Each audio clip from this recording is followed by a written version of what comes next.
स्वीकृति।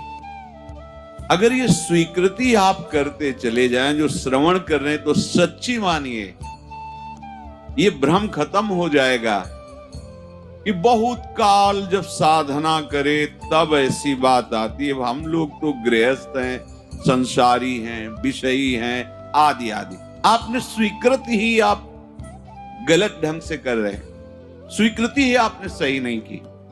हम गृहस्थ हैं, हम अमुक हैं, हम सब देह भाव की स्वीकृति।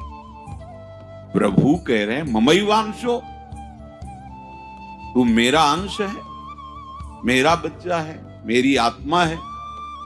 फिर ऐसा क्यों आप स्वीकृति नहीं कर रहे कि प्रभु मेरे हैं? सच्ची मानिए प्रभु ही अपने हैं, सच्ची मानिए प्रभु ही हमें बहुत प्यार करने वाले मित्र मिल गए, नहीं तो कोई नहीं है, केवल भ्रम है। मानो प्रभु की बात को मान लो, निहाल हो जाओगे। वो इसीलिए बोल रहे हैं, इसीलिए बोल रहे हैं कि हम निहाल हो जाए, परमानंद में मगन हो जाए। अर्जुन जी को कह रहे हैं सुख दुखे समय कृत्वा लाभा लाभो जया जयो। ये कर्म भूमि है, हमारा यहां जन्म हुआ है। अपने शुभ और अशुभ दोनों कर्मों को मिटा करके वो परम लाभ जो किसी कर्म से नहीं होता वो हम करें। वो कौन सा कर्म है जो हमें परम लाभ देगा? तो कह रहे हैं जय और पराजय में समान भाव रखना ही वो समता रूपी महान धर्म है जो तुम्हें बचा लेगा। बड़े से बड़ा शुभ कर्म भी फांसी ही है। चाहे सोने की जंजीर से फांसी लगाओ और चाहे रस्सी से फांसी लगाओ, मरोगे तो है ही।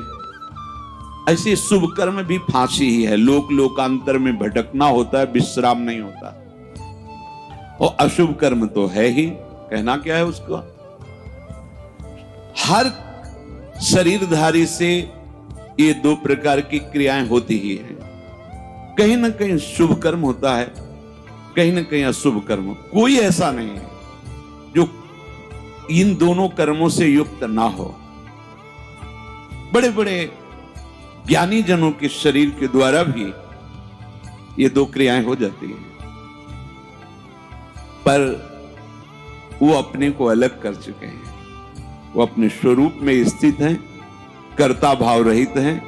इसलिए ना शुभ उनका स्पर्श करता है, ना अशुभ स्पर्श करता है।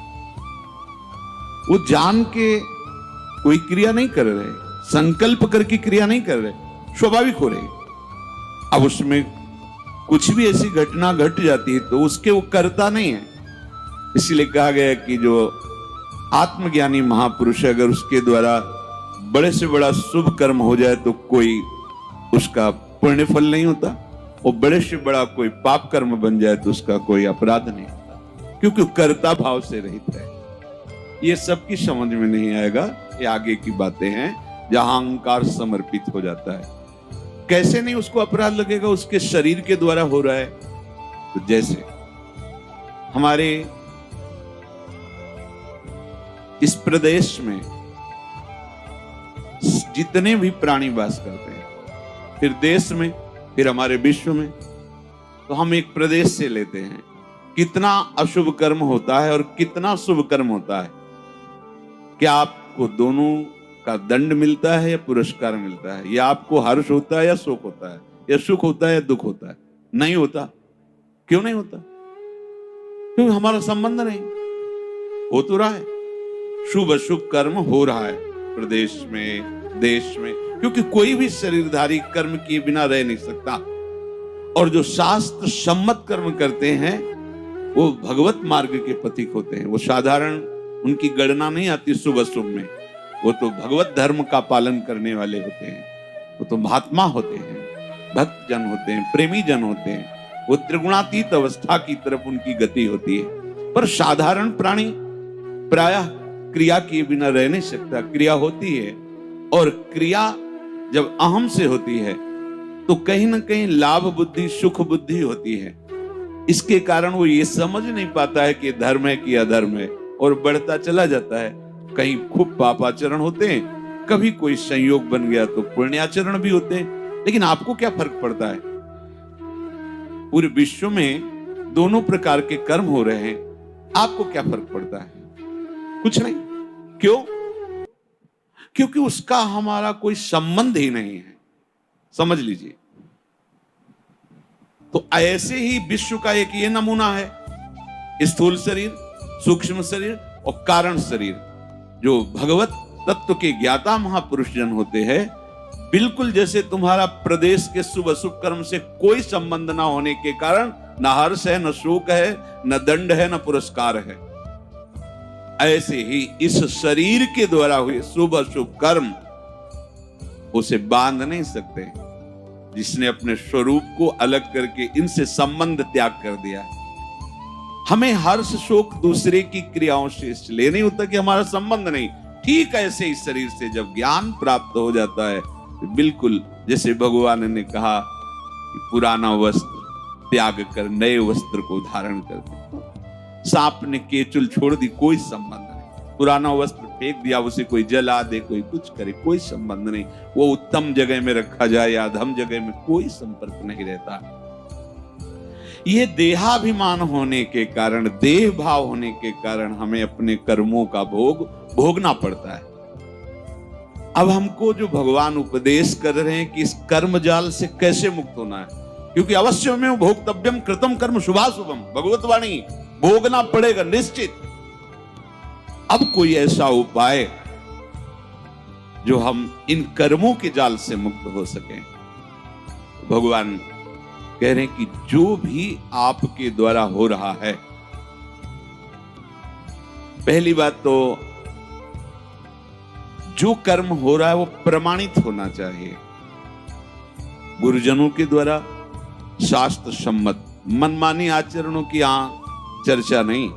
यहां जो है तस्मात् शास्त्रम प्रमाणम ते, आपका कोई भी कार्य बिना प्रमाण वाला नहीं होना चाहिए, मनमानी नहीं होना चाहिए। उसका प्रमाण किसी संत ने कहा है, आचार्य ने कहा है, गुरुदेव ने कहा है, भक्तों ने ऐसा कहा है, ऐसा हमारे बुजुर्गों ने कहा है, यह प्रमाणित होना चाहिए। अब उस कर्म का अनुष्ठान करते समय हमारे हृदय में लाभ की विशेष आकांक्षा होती है, उस कर्म की सफलता की विशेष आकांक्षा होती है। अगर आप प्रभु की इस वाणी को नहीं मानेंगे तो बहुत धोखा हो जाएगा हमसे, बहुत गलती हो जाएगी। जैसे जिसको लगता हो कि ये सुख दुख समय कृत्वा लाभा लाभो जया जयो, ये तो केवल विरक्तों के लिए भगवान कह रहे, ऐसा नहीं। देखो सबको लाभ इसमें है। एक विद्यार्थी है, वो विद्या अध्ययन करता है पास होने के लिए, पूरा प्रयास करता है। किसी कारणों से, खेल में ज्यादा बुद्धि होने से, प्रमाद बुद्धि होने से, या प्रयासरत है उतना मानसिक प्रबलता ना होने से चूक हो गई, उत्तर नहीं दे पाया और परीक्षा में फेल हो गया। अब ये सूत्र उसको पता नहीं है, न घर वालों को पता है। अब उसे बोलते हैं कि इतना रुपया लगाया, इतनी फीस भरी और तू फेल हो गया। मानसिक उसके ऊपर दबाव डालते हैं। वो शास्त्र ज्ञान से रहित, विवेक रहित बालक विचार करता है, घर वाले भी असंतुष्ट हैं और पास भी नहीं हो पाया, अब क्या करे? बोले मर जाना अच्छा है। देखो कई ऐसी घटनाएं सुनने को मिलती कि अमुक विद्यार्थी फेल हुआ तो उसने आत्महत्या कर ली। ये क्यों हुआ? ये विवेक न होने के कारण। ठीक है, इस बार फेल हुए हैं तो अगली बार हम प्रयास करें जहां हमारी कमी रही। अगली बार भी फेल होते हैं तो केवल पढ़ करके, विद्या या अध्ययन करके ही जीवन रखना होता है क्या? अगर विद्या नहीं है तो वो जीवन नहीं है। अरे भाई ऐसा नहीं है, जीवन नष्ट करने का अधिकार तुम्हारा नहीं। किसी कार्य में असफलता होने पर अगर हम अपने जीवन को नष्ट कर देते थे तो बहुत बड़ा अपराध बन गया, बहुत बड़ी दुर्गति का कारण बन गया। हमें जो अवसर मिला था उन्नति का, हम अवनति में बदल दिया, बहुत बड़ी हमारी पराजय हो गई। इसलिए समता आना अति आवश्यक है। हमें तो लगता है कि सबको सत्संग सुनना चाहिए, भगवत प्राप्ति के लिए ही नहीं, समाज में जीने के लिए भी सत्संग की आवश्यकता है। आसुरी बुद्धि पशुता का नाश करने के लिए सत्संग समर्थ है। एक किसान है, हजारों रुपए लगा करके मेहनत करके, बहुत बड़ी मेहनत होती किसान की, बहुत मेहनत होती, बहुत बड़ा तपस्वी होता, वो जान नहीं पाता है अज्ञान की धरा में होने के कारण। जिस ठंडी में आप वस्त्र त्याग नहीं करना चाहते, पूरी रात रात पानी लगाता है गेहूं की खेती में, बड़ी मेहनत करता है। जब फसल काटने का समय आता है तो वर्षा और ओले हो जाते हैं, पूरी फसल नष्ट हो गई। कर्जा लेकर उसने खाद पानी लगाया था, बेटी का ब्याह करना है, बच्चों को पढ़ाना है, अब फसल नष्ट हो गई। कर्जा कैसे देंगे, परिवार का पालन पोषण कैसे करेंगे? इससे अच्छा है आत्महत्या कर लो। कई ऐसी घटनाएं, हम जिस कार्य में चलते हैं असफलता मिलती है तो हमको एक ही उपाय दिखाई देता है कि हम अपने को नष्ट कर लें। भारी मूर्खता। ये जो प्रभु उपदेश कर रहे, सबके मंगल के लिए उपदेश कर रहे हैं। छोटी छोटी बातें व्यवहार की। हमारा ब्याह हुआ, हमारी भावना में जो पत्नी थी वैसी नहीं मिली। अब हम जो सफलता चाहते थे इस क्रिया में, उस सफलता, अब द्वेष, विषमता आ गई। कैसे कैसे पापाचरण होने लगते हैं, कैसे कैसे पीछे कितनी ऐसी घटनाएं सुनने को मिल। राक्षसी बुद्धि। ये केवल बैरागियों के लिए, विरक्तों के लिए, संतों के लिए प्रवचन होता है, ऐसी बात नहीं। ये सत्संग ऐसी मति बना देगा कि आप समाज में रहते हुए भी बड़े आनंद पूर्वक सबको आनंद प्रदान करने वाले बन जाएंगे। ये जो जय और पराजय का, लाभ और हानि का, सुख और दुख का हमारे ऊपर प्रभाव पड़ता है, जब तक हम नाम जप करके अपनी बुद्धि को पवित्र करके समता में नहीं लाएंगे, तब तक बात बनने वाली नहीं। जगह जगह आप देखो, जगह जगह जहां कोई हारता है तहां वो निराशा अपने ऊपर ले आता है। हारना जीत का एक संकेत है। ऐसा मत समझो कि हारना पतन का संकेत है, नहीं। जो उत्साह संपन्न है, जो विवेकवान है, वो देखते हैं कि मैं कहां से हारा, कौन सा वो बिंदु है जहां मैंने चूक कर गया। विवेकवान तुरंत उसे संभालते हैं, आगे चलते। फिर हार होती तो फिर हमें आगे बढ़ना है, ना कि हमें शरीर नष्ट कर देना है, ना कि हमें इतना चिंतन बिगाड़ लेना कि डिप्रेशन में पहुंच जाए। हर परिस्थिति हमारे कर्म के अनुसार रची गई है। अब हमको संभालना होगा, उस कर्म के प्रवाह में बहकर हमें नष्ट नहीं होना है। इसीलिए भगवान यहाँ के ततो युद्धाय युज्यस्व। तुम अपने कर्तव्य कर्म करने के लिए कमर कस के खड़े हो, उत्साह संपन्न बनो, तुम्हें बिल्कुल पाप नहीं लगेगा। नैवम पाप मवाप्स्यसि। बस तुम एक काम कर लो, जय पराजय में समान भाव लाओ। जो आपने माना हुआ लाभ है, अगर हमारा पूर्ण नहीं हो रहा है तो हमें निराश नहीं होना। इस बार हमारा व्यापार सफल नहीं हुआ, इस बार अध्ययन हमारा ठीक नहीं हुआ, इस बार कृषि में हमें कमजोरी, अन्न की प्राप्ति नहीं हो पाई, हमारी खेती कमजोर हो गई। कुछ भी, कहीं भी, कैसे भी निराश नहीं होना। रात है तो दिन आएगा, आप धैर्य रखिए, प्रकाश होगा। अंधकार में उबिए नहीं और प्रकाश में फूलिए नहीं। अभिमान मत कीजिए, अंधकार आने वाला है। इसलिए सम, भगवान कह रहे समय कृत्वा, ये बहुत बड़ी विद्या है।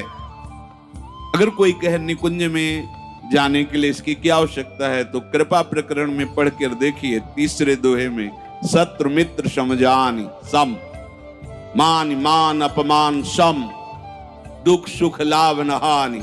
यह जो कृपा, वही प्रभु कह रहे, सुख दुखे समय कृत्वा लाभा लाभ हो जया जय। इसको धारण कीजिए। छोटी छोटी सी अनुकूलता में बाधा पड़ने पर हम दुखी हो जाते हैं, हम विक्षिप्त होने लगते हैं, हम बहुत बड़े लाभ का त्याग कर देते। छोटी सी मनोनुकूल वृत्ति के विरोध होने पर, जबकि वो महामंगल विधान है, आपको समझ में नहीं आ रहा, आप इतने असंतुष्ट हो जाते हैं, इतने हार जाते हैं, इतने निराश हो जाते हैं कि परम लाभ का मार्ग ही छोड़ दे। ये जरूरी है, जरूरी है।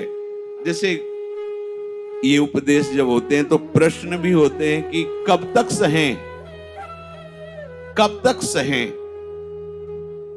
जब तक भगवत प्राप्ति नहीं हो जाती, जब तक भगवत साक्षात्कार नहीं हो जाता, तब तक आप सहो। सहत सहत बाढ़े भगति। इसका परिणाम क्या होगा? हम तो बड़ा दुख सह रहे हैं, अपमान सह रहे हैं, विषमता सह रहे हैं, इसका परिणाम क्या होगा? भगवान कह रहे बिल्कुल निश्चिंत रहो, महाभय से तुम्हारी रक्षा निश्चित यही कर लेगा। समता, किसी के आशीर्वाद की जरूरत नहीं है। ऐसा ते विहिता सांख्ये बुद्धिर्योगे त्विमां शृणु बुद्ध्या युक्तो यया पार्थ कर्म बंधम प्रहास्यसि संतुष्टायेन केनवा। ये कला सीखनी पड़ेगी, ये कला स्वीकृति करनी पड़ेगी, नहीं आप आगे परमार्थ में नहीं बढ़ पाएंगे। हर तरह से अपने को प्रसन्न रखने की चेष्टा रखो, विवेक के द्वारा, किसी वस्तु व्यक्ति स्थान के द्वारा प्रसन्न करने की नहीं, आंतरिक विवेक के द्वारा, बाह्य कोई साधन नहीं। इसके लिए कैसी भी परिस्थिति हो, यदि आपने प्रभु को स्वीकार किया है तो आप प्रसन्न रह सकते हो, क्योंकि हमारे प्रभु विद्या के समुद्र हैं, ज्ञान के समुद्र हैं, प्रेम के समुद्र हैं, ईश्वरी के। क्या चाहिए? बिना पढ़े समस्त विद्या प्रकाशित हो जाती है। ब्रह्मा जी किस स्कूल में गए थे? चारों वेद स्वतः स्फुरित हो रहे। किसके संकल्प से? भगवान के संकल्प से। समस्त सृष्टि की जितनी भी कलाएं हैं तो ब्रह्मा जी से तो प्रकट हुई हैं। कहां सीखा ब्रह्मा जी ने? प्रभु के संकल्प से। वही तुम्हारे भी हृदय में संकल्प जागृत हो जाएगा। मूकम करोति वाचालम पंगुम लंघयते गिरिम यत् कृपा तमहम वंदे परमानंद माधवम।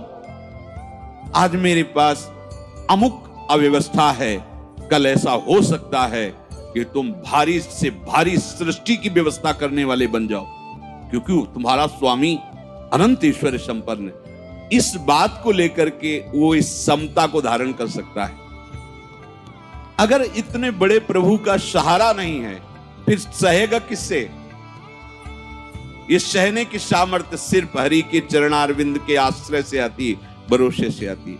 ठीक है, आज हमारा मन ठीक नहीं है, लेकिन जिस दिन मन चोर देखेंगे ना, उस दिन निहाल हो जाएंगे। ठीक है, आज हमारी ऐसी परिस्थिति, जिस दिन वो देखेंगे ना, हम निहाल हो जाएंगे। देखो ना, कई कई दिन केवल तुलसी दल का भोग लगता है, लेकिन ना अन्य आश्रय है, ना अन्य भरोसा है। श्री सुदामा जी को है केवल कृष्ण प्यारे का, और वो भी कुछ लेने के लिए भरोसा नहीं, केवल विशुद्ध प्यार है। तो जैसी द्वारिकापुरी वैसी सुदामापुरी खड़ी कर दी। संतोष अगर किसी को हो सकता है तो प्रभु को लेकर के होगा। ध्यान रखना, अगर प्रभु का आशा भरोसा नहीं तो आप नहीं। क्या आप पास होते चले गए और भगवत भरोसा नहीं है? माना कोई बहुत बढ़िया नौकरी मिल गई और आपके आचरण भ्रष्ट हैं, तो क्या आप शांत हो जाएंगे? क्या आपका हृदय शीतल रहेगा? क्या आपका मन प्रसन्न रहेगा? नहीं। नाना प्रकार की भोग सामग्रियां और सम्राट पद, दुनिया का ऐश्वर्य मिल जाए, पर हरि चरणों से संबंध नहीं है तो विश्राम नहीं मिल सकता। तब लगी कुशल न जीव कहूं, सपने हूं मन विश्राम, जब लगी भजत न राम को शोक धाम तज काम। इसलिए ये सूत्र हृदय में धारण ही करो कि तुम्हें सहना है। सहनशील ही समता को धारण कर सकता है। कभी अपमान की परिस्थिति हो सकती, कभी मान की परिस्थिति हो, कभी सुख की, कभी दुख की, कभी लाभ की, कभी हानि की। अगर हमारे हृदय में भगवद आश्रय और नाम जब चल रहा है तो बड़ी से बड़ी हानि में भी आपको शोक नहीं होगा, दुख नहीं होगा। बात समझ लीजिए। अपने को पता है कि मेरे प्रभु के चरणों को महालक्ष्मी सहलाती रहती है। हमारे पास वस्त्र भी नहीं, भोजन भी नहीं, वास भी नहीं है, पर मुझे पता है मेरा मालिक कैसा है। अपार ऐश्वर्य का स्वामी है। जिस दिन नजर हुई निहाल हो जाएंगे। दूसरे की तरफ वो ताकता नहीं। उस परिस्थिति में भी, ये हम सकामी भक्ति की बात कर रहे हैं, उस परिस्थिति में भी वो मस्त रहता है। जिस दिन मालिक की नजर हो जाएगी, निहाल हो जाएगी। अगर प्रभु का भरोसा नहीं है तो ये कोई भी बात धारण नहीं होगी, क्योंकि संसार के प्रवाह में तुम बहते चले जाओगे, टिकने के लिए तो कुछ होना चाहिए ना। तो ये गोरे चरणारविंद ऐसे हैं हमारे आराध्य देव के, कि इनका भरोसा लोगे तो निहाल हो जाओगे। निश्चित हर कदम आपका विश्वास प्रबल होता चला जाएगा। कैसे तुम्हें बताएं, लोगों को लगता है कि जितनी सांसारिक चेष्टाएं हैं, अगर ऐसा नहीं होगा तो ऐसा नहीं हो सकता। आप सच्ची समझो, केवल उनकी मुस्कुराहट से अनंत ब्रह्मांडों को रचने वाली माया प्रकट हुई, किसी दूसरे का सहयोग नहीं है। सच्ची वालों, वो क्या नहीं कर सकते। गरुड़ जी महाराज बड़े बड़े हजार हजार फण वाले सर्पों को ऐसे चीर के खा जाते हैं, और उनकी नजर हो जाए तो सांप का बच्चा गरुड़ को लील जाएगा। सांप का बच्चा गरुड़ को लील जाएगा, उनकी नजर हो जाए। अपार सामर्थ्यशाली मेरे हरि, अगर इनका भरोसा नहीं तो फिर आप ये धारण नहीं कर पाओगे। कौन सा ज्ञान ऐसा है जो हरि चरणों का आश्रय लेने वाले के हृदय में स्फुरित ना हो जाता हो। ये तो एक निमित्त मात्र होता है, जो स्वयं स्फुरित होता है वो हरि पढ़ाते हैं अंदर से बैठ करके, तभी वो माया के बंधनों से मुक्त हो। ये विश्वास मानो, चाहे आप गृहस्थ हो, चाहे विरक्त हो, विद्यार्थी हो, व्यापारी हो, किसान, कोई भी हो, बिना हरि का आश्रय लिए आप विश्राम को प्राप्त नहीं हो सकते। आप सुख चैन के लिए जीवन व्यतीत कर देते हैं, लेकिन कहीं सुख चैन नहीं मिलता। आप हरि आश्रित हो जाओ, क्या चाहिए, निहाल हो जाओगे, निहाल हो जाओगे। अब कृत्य कृत्य भयो, निहाल हो जाओगे।